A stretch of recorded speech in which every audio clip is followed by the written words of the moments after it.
हम में से जिसने भी महादेव को अपना गुरु बनाया है, जिस दिन हमारे जीवन में ये संदेश आया कि महादेव को अपना गुरु बनाइए, हो सकता है उस समय मेरे मन की या आपके मन की अवस्था कुछ और रही हो। किसी के घर में कोई बीमार है, इसलिए महादेव को गुरु बना लिया। किसी को संतान नहीं होती है, इसलिए महादेव को गुरु बनाया।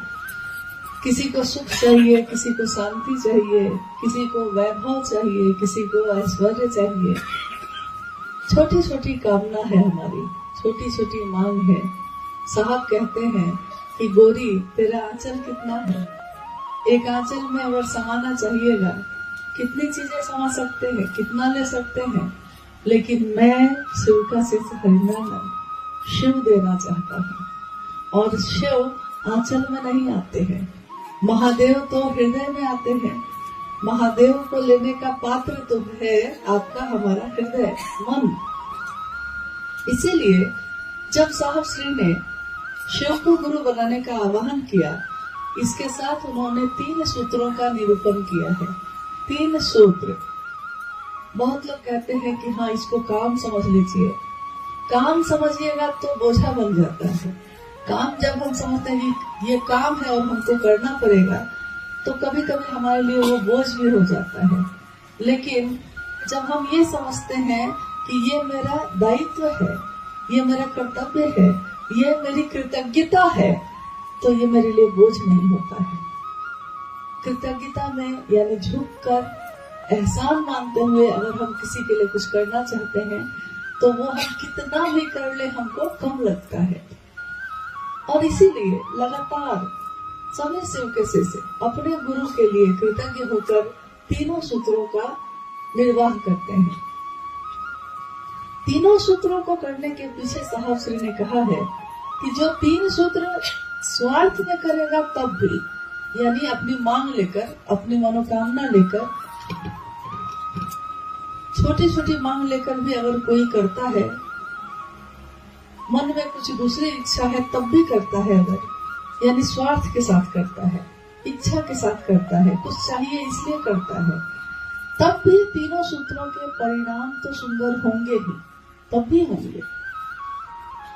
लेकिन तब होगा ये कि अंतर इतना ही होगा कि तब जो आपके मन में इच्छा है, शुरू से आपका लक्ष्य वही रहता है। महादेव आपका लक्ष्य नहीं है, महादेव आपकी मंजिल नहीं है। महादेव के पास जा रहे हैं क्योंकि महादेव से चाहिए। तो ये काम तो हम लोग पूर्व में भी करते रहे हैं। जब हमारे घरों में पूजा होती रही है शिव की, तब भी तो हम मांग लेकर ही गए हैं।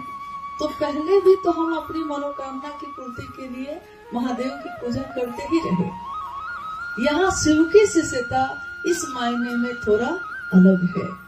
3 सूत्रों का निर्वहन जब निस्वार्थ भाव से हम करते हैं, यानी कुछ चाहिए नहीं आपसे, बस आप अच्छे लगते हैं। एक दिन एक आवाज ने साहब से कहा कि तुम इतनी परवाह करते हो सबकी, क्यों? साहब ने यही उत्तर दिया, क्योंकि शिव मुझको अच्छे लगते हैं, अपने लगते हैं। तो जो शिव अच्छे लगते हैं, अपने लगते हैं, तो हम उनके लिए करना चाहते हैं, कुछ भी करना चाहते हैं। इसलिए 3 सूत्रों को जब करते हैं तो यहाँ हो गया निस्वार्थ भाव से, यानी कोई स्वार्थ नहीं आपसे, बस आप अपने ही इसलिए कर रहे हैं आपके लिए। ये इच्छा के साथ, इस मनसा के साथ अगर 3 सूत्र कोई करता है, तो ये सही मायने में गुरु के लिए कृतज्ञता ज्ञापित करती है।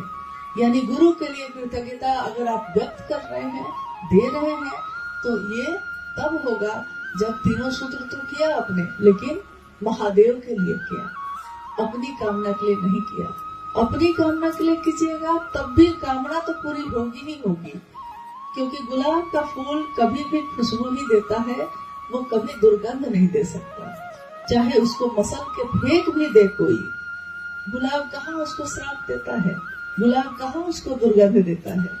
यानी डाली पे छोड़िए तब भी, काट के फूलदान में सजाइए तब भी, और मसल कर फेंक दीजिए तब भी गुलाब खुशबू ही देता है। इसी तरह शिव की शिष्यता में शिव का नाम लेना अविश्वास में लीजिए तब भी परिणाम में सुगंध ही है, विश्वास के साथ दीजिए तब भी परिणाम में सुगंध ही है। कोई श्रद्धा नहीं है तब भी परिणाम इतने ही सुंदर है, और श्रद्धा ही श्रद्धा है, समर्पण ही समर्पण है, तब भी इतनी ही खुशबू है। यानी परिणाम एक ही होगा। किसी भी माध्यम से, किसी भी तरह से अगर महादेव से हम सटे रहे, हरि से लागी रहो रे भाई, तेरा बनत बनत बन जाए। महादेव से कोई किसी भी तरह से सटा हो, किसी भी तरह से नजदीक हो, हमेशा उसका शुभ होता है, हमेशा उसका कल्याण होता है। हमारे आपके जीवन में ये बात थी नहीं। कोई ऐसे आए इस धरती पे जिनके कारण महादेव मेरे आपके गुरु हुए, और इतने अपने हुए कि हर रिश्ता हल्का हो गया, महादेव का रिश्ता सबसे भारी हो गया। संसार के रिश्ते हल्के हो गए और महादेव का भाव भारी हो गया।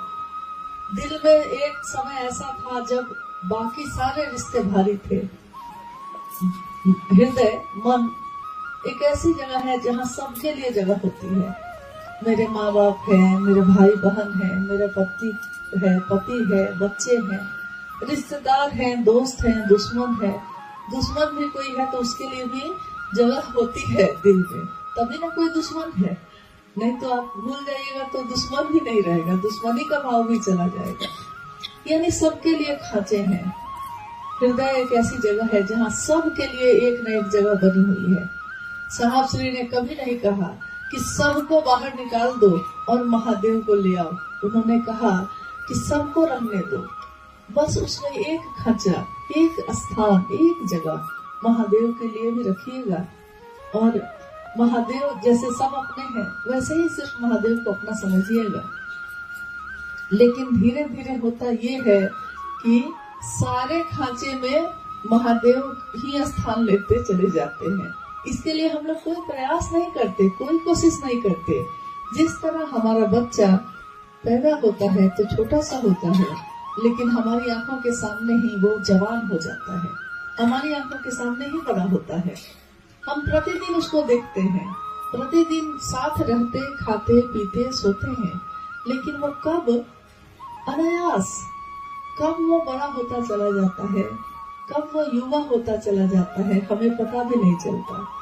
हम घर में आंगन में पौधे लगाते हैं, छोटे पौधे कोमल, कोई अपने पैरों से अगर रौंद दे तो खत्म हो जाए, लेकिन एक दिन वो पौधा इतना विशाल हो जाता है कि कितने लोग घर के उसके नीचे बैठकर छाया लेते हैं। हमारी आंखों के सामने ही वो पेड़ भी बड़ा हुआ, लेकिन आपकी आंखें नहीं देख पाती। इन आंखों से किसी भी सूक्ष्म चीजों का बढ़ना नहीं देखा जा सकता, लेकिन मन से महसूस किया जा सकता है। हर दिन आप देखते हैं उसमें नई पत्तियां लगी हैं, नए कोपल हैं, नई कलियां हैं, हर दिन आप देख रहे हैं। हर दिन आप अपने बच्चे को सोचते हैं कि हम सिखाएंगे, लेकिन किसी किसी दिन वो ऐसी बात कहता है कि आप सोचते हैं कि मैंने तो इसको सिखाया नहीं था, ये कहाँ से बोल रहा है बउआ ये बात। कभी कभी छोटा छोटा बच्चा भी ऐसी बात बोलता है कि हम लोग उसके चेहरे को देखते रह जाते हैं, सोचते हैं कि इसके अंदर, इसके हृदय में, इसके मन में ये बातें कहाँ से उतरती हैं, क्योंकि पैदा तो मैंने किया था, तो हृदय में ये ज्ञान उतरा कैसे उसके। यानी कहीं और से नियंत्रण सबका है। हमारे आपके दिल में ही शिव से सीता ने जन्म लिया, बीज रूप में रहा पहले से, उसमें पौधा भी निकला, फूल पत्ते भी निकले, और आज असंख्य कलियां मुस्कुरा रही हैं। मेरी आंखों के सामने, आपकी आंखों के सामने ही ऐसा हुआ है। लेकिन कब महादेव भारी हो गए मन को पता ही नहीं चला। ये पता ही नहीं चला कि कब दूसरी चीजों का आकर्षण कम हो गया और महादेव चुंबक की तरफ हमारे मन को खींचते चले गए। साहब श्री लिखते हैं कि मैं एक लोहे के टुकड़े की भांति हूँ, छोटे लोहे के टुकड़े की भांति। शिव का बलात् मतलब होता है कि एक तरह से जबरदस्त, मैंने नहीं कुछ किया है, उधर से ही खिंचाव है, जबरदस्त खिंचाव है, बलात् प्रबलतम आवेश मुझको अपनी तरफ खींचता रहा। कब ऐसा हुआ मुझको पता भी नहीं है। मैं तो एक लोहे के टुकड़े की भांति उनकी तरफ, उनके आकर्षण में खींचता चला गया। मैं नहीं जानता कि ये कैसे हुआ। इसमें अगर कोई उत्तर देगा, साहब कह रहे हैं कि अगर कोई उत्तर देगा तो उत्तरगामी वो चुंबक होगा, मेरे गुरु शिव होंगे। वो चुंबक कौन है? वो चुंबक कौन है? मेरे आपके गुरु शिव है। तो उत्तरगामी वो होंगे, यानी उत्तर वो देंगे कि मेरा मन उनकी तरफ इतनी तेज गति से भागा क्यों। इसका कारण है, कारण ये है कि चुंबक का तो स्वभाव है कि खींचता है, लेकिन चुंबक की एक परिधि होती है, एक सीमा होती है उसके चारों तरफ। हमारे बच्चे जो पढ़ते हैं छोटे छोटे चुंबक लेकर घूमते हैं, तो जब लोहा के नजदीक जाते हैं तो वो चुंबक लोहा को अपनी तरफ खींचने लगता है। आपके हाथ से अगर नजदीक जाइए तो देखिएगा, हाथ में अगर चुंबक है तो वो लोहा इतनी तेज गति से आके टकराता है कि हाथ में चोट भी लग जाती है। यानी उसकी परिधि में आते ही उसका आकर्षण काम करने लगता है। मैं जब पढ़ती थी, पता नहीं आपने किसी ने देखा है कि नहीं, आसमान में पैराशूट होता से उड़ा जाता है, देखे हैं आप लोग? हाँ, तो जब विद्यार्थी जीवन में मुझको एक मौका मिला कि पैराशूट सेलिंग का ट्रेनिंग जो हमारे जिला में हुआ, उसके बाद दिल्ली में सिलेक्शन हुआ जिसमें मैं गई।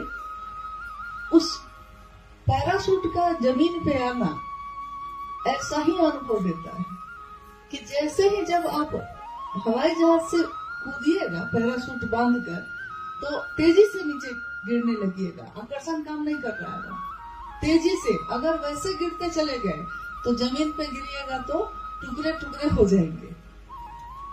लेकिन जैसे ही पृथ्वी का गुरुत्वाकर्षण जहां से काम करता है, जैसे ही उसकी परिधि में पैराशूट के साथ आते थे हम लोग, गति धीमी भी हो गई, पैराशूट खुल गया है, गति धीमी हो गई, लेकिन पृथ्वी जमीन तेजी से खींच भी रही है तेजी से। गति संतुलन में भी आ गई, खींच भी रही है, उतर भी गए नीचे, लेकिन उतरे हैं तो एकदम सुरक्षित है, किसी को कुछ नहीं होता। तो मैंने लंबे समय तक इसका अभ्यास किया, तो मेरे शरीर ने इसका बोध किया, लेकिन हृदय को इसका बोध नहीं था। हृदय को इसका बोध हुआ जब साहब से सुना कि महादेव गुरु के रूप में क्या करते हैं, कमाल के गुरु हैं वो। और साहब की बातों का आकर्षण जब मन में जगने लगा, तो ठीक वही एहसास जो शरीर ने उस दिन किया था, अब हृदय करता है, अब मन करता है, क्योंकि वही गति है, संतुलन भी है, उतर भी रहे हैं, कोई सहारा भी दिए हुए रहता है, और धीरे धीरे जमीन पे उतर के आप चलने भी लगते हैं। कहीं कोई चोट नहीं है, कहीं कोई पीड़ा नहीं है, और एक अजीब सा, एक अलग सा आनंद है।